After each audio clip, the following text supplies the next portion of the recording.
Rules are one of the most important pieces of infrastructure in our QuickBooks Online file. It's one of the features that honestly makes QuickBooks most worthwhile. The ability to automatically apply certain criteria to transactions as they are coming through your bank feed. This cuts down massively on data entry. But what happens if a rule that you've created isn't working out quite how you'd like? The bonus is that we have the ability to edit and change rules at any time, simply by going into our rules list and making the changes we would like. So let's walk through where we find our rules, how we can edit and manage them, and what features of a rule we can actually change so that we can ensure it's applying how we want it to. Well, first things first, where do rules live? Rules live in the accounting section of our books. So if I click accounting right here, then select rules from this left-hand navigation menu, I will be in my rules list. These are all of the rules that have been created on my books and how they're applying. Now we can see here we already get quite a bit of information about our rules and how they're being applied in QuickBooks just from this dashboard. Okay, so I can see, for example, that some of these rules are only applying to the business checking account or the business American Express card or to all accounts. I can also see some of the conditions that are there as well as the settings that we're impacting. The final thing that I want to call your attention to here is that we're actually assigning priority to rules whether we know it or not, okay? The rules are automatically receiving the priority in which they are created, basically. So since this was the first rule that I created, it was given first priority over all of the other rules. So basically, think of priority when it comes to rules as the order of operations, okay? QuickBooks is going to look at all of the rules available in order of creation and establish which ones to apply to which transactions, okay? You can very easily change the order that rules are applied in by going right here and then toggling and dragging up, okay? So by using this little hamburger to move rules around, okay? That will automatically reset the priority of when the rule is applied. So that is the first thing that we can possibly do to edit our rules, okay? Additionally, if we click over here, we do of course have the edit button, and we're going to get into that in just a moment as to the various things about rules that we can tweak. But I also want to call your attention to this little caret right here. If I click this little caret, I have a few different options that pop up.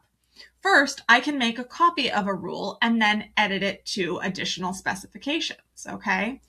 I honestly can't think of very many instances where I might personally want to do that. I tend to prefer to create rules from the bank feed so that I have a baseline of information there and available to me.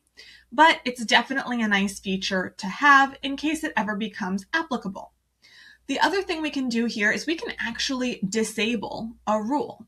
And disabling simply means that it will basically pause it being applied until we reactivate or reestablish the rule. So if I click disabled right here, you can see that the status becomes disabled.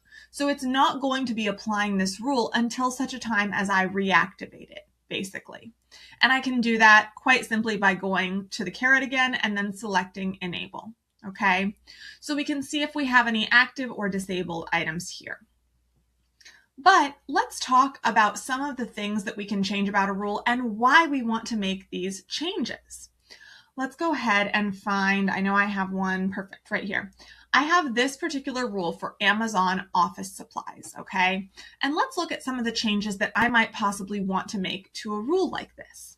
So first things first, right now, this particular rule is only being applied to transactions that are run on my American Express business credit card. Now, if you only ever put Amazon transactions there, that might be just fine for you. But let's say that you get a new credit card where you're also putting Amazon transactions, or you also pay for Amazon transactions out of your checking account from time to time. You might want a rule to apply to more than one account. So if, when you created the rule, you didn't select multiple accounts for it to apply to, you can change that quite simply by selecting that particular account and then selecting the accounts that you want the rule to apply to. Now, for me personally, I can't really see much in the way of instances where I might be paying for Amazon supplies out of my business savings account. So maybe I would just say select the business checking account so that it would apply to both the credit card and the checking account. That being said, if I do this, it is not going to apply to any future accounts that I get. So if I get a different checking account or if I get additional credit cards in the future, this rule will not automatically carry forward to those accounts. So for ease, I might opt to just go ahead and say all bank accounts. And that will save this so that this rule will apply to all of my current and future bank accounts. So that's one thing that we can change about rules. We can also change the name of a rule if we choose to. Now, the various pros and cons of this are really ultimately up to you and how you're managing your rules. If it helps to have rules with certain names, great. I tend to be more of a set it and forget it type person when it comes to rule names. I might edit the rest of the criteria, but I'm probably not going to go in and edit the name of a rule after the fact if it isn't, misleading in any way. We can also change how a rule basically picks up information. I usually prefer to do bank text versus description because that ends up being a little bit more accurate usually, but you can feel free to do whatever makes the most sense for your particular instance and your financial institution, okay? We can also at any point add criteria to a rule or a condition if we would like to. So let's say, for example, that I was getting into a part of my business where I was going to be buying more things on Amazon, and anything over a certain dollar amount shouldn't be attributed to office supplies. It should either be attributed to a fixed asset if I'm buying, a printer or a computer or anything like that, or it should be possibly allocated to a cost of goods sold account if it's for something that I'm going to be turning around and selling to my customers, right? So I could add a condition here and then say amount is greater than, less than, equal, but I'm going to say is less than $350, okay? Because I'm going to assume that anything less than $350 is pretty safely office supplies. Anything $350 and more might be something that I would want to take a second look at, okay? So if I can change all of these different criteria, I can do all of this, and I can edit this rule so that it will apply differently to transactions in the future. Now, again, you might say, you can create a new rule, you can do different things, but editing existing rules can help from too many rules or conflicting rules ending up being present in your books.